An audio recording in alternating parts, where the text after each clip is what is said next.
nini supermarket? Kwa nini sio biashara nyingine? Nadhani ndio kitu ambacho nakipenda sana. Yaani nimeona watu wanakula. Mwanzo iko ni nafaka tu, lakini kaona kwa nini sitafute kitu cha kusindikizia hizo nafaka. Mtu akija kuchukua unga, basi hata apate na kupata mchele, apata tena mafuta ya kupikia huo mchele. So nikaamua tu nitengeneze, niweke tu vyakula vya aina zote na kila kitu ambacho kinahusiana na chakula. Yeah. Kwa kuna zile kei zako sasa hivi sio tena Asma Outlander, ni Asma Outlander na mfanya biashara pia. Sijajua nyinyi mtaweka vipi, lakini kila mtu atatengeneza ambavyo inakaa sawa. Yeah. Kwa namna ambavyo ulitengeneza leo jambo lako, ilionekana kama kuna namna kama Asma anavalisha pete hivi, au Asma haba anafanya hivi na hivi. Imekuwa surprise sana. Kwa nini kutengeneza vile hivi natamani kujua. Na umealika watu wengi sana, umealika Diamond, umealika Mario, umealika nani? Diamond. Nashukuru Mungu kwa sababu mimi sikutema iwe hivyo. Mimi nimeweka tu poster ya Asma Big Day. Kwa hivyo post wa vile watu wakaona iko vile. Na Diamond pia nikamtest kwamba anisaidia hata kupata ya time. Kwa akaniambia haina shida. Watu watakuwa hapo, watananili kila kitu kitakuwepo sawa. So hataweza amini baada ya kuona watu wameamua kwenda nayo hiyo. Basi acha mimi nikae tu humo. Yeah. Na hiyo kwa sababu waliona kupitia kwa rafiki yako karibu kabisa Kiredio. Aliposti bwana Alikamwe. Alikamwe pia shafanya interview siku zimepita nyuma akasema kwamba ulikuwa na ugomvi naye. Sio tukupo huko. Ndio biashara hiyo chief. Sawa. Baada ya kuona vile watu wakajua labda kwamba kwa sababu yale yalitokea labda kusameheana na nini, lakini pia kwa tofauti sana. Tuambie pia kuhusiana na hiyo. Sisi ni binadamu tu. Kupishana kupo kwa kawaida. Wala hakuna kitu kikubwa sana ambacho kilitokea. Ni ile tu wanajua sisi pia ni wanawake. So vitu vidogo tu sasa mtu mmoja kujikuta unachukulia tofauti. Wala hata hakuna kitu kikubwa cha hivyo. Yeah. Unamsamehe lakini. Nini? Unamsamehe lakini. Hajawahi kunikosea. Asma. Wewe unajisikiaje? Kila ukihusishwa wewe hauhusishwi na mwanaume fulani. Wewe unahusishwa na ndoa direct. Na hizo ni vitu ambavyo watu wanaenda kwa waganga wanafanya vitu vingi wasipate. Lakini kila moja story yako wewe unahusishwa na ndoa.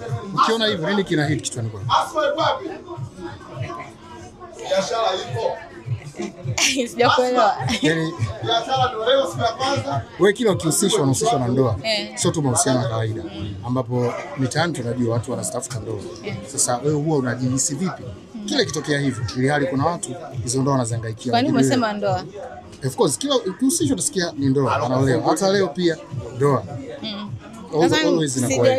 Sijajua ni kwa nini nahusishwa hivyo. Kwa mimi mwenyewe pia nakuwa ni mgeni kama ambavyo wewe unaona.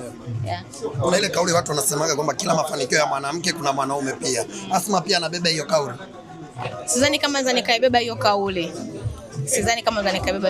Kwa sababu kuna comment kule tumeshapost watu wanasema kwamba inawezekana labda ni mbunge kashafanya yake na nini ukasema yes kwa kweli bwana. Sawa. Kama wanavyoishi kuna nini sawa? Kwa hiyo kumzuia mtu kuwaza ambacho anawaza. Lakini kwa jumla upo kwenye mahusiano ambayo ni rasmi. Siko kwenye mahusiano ambayo ni rasmi. Na ni muda gani sasa kitokea uwe yani hivyo hauna mahusiano?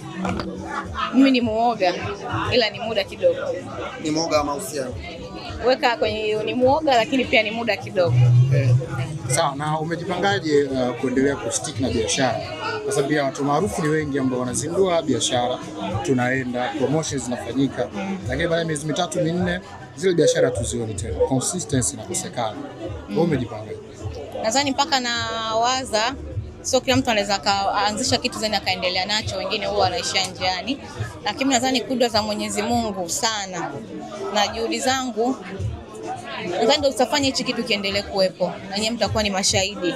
Kwa mtu akapoona Asma amepata hatua, ampiga hatua nyingine, basi jua Mwenyezi Mungu amenishika sana. Na Mwenyezi Mungu na mimi ananipenda sana.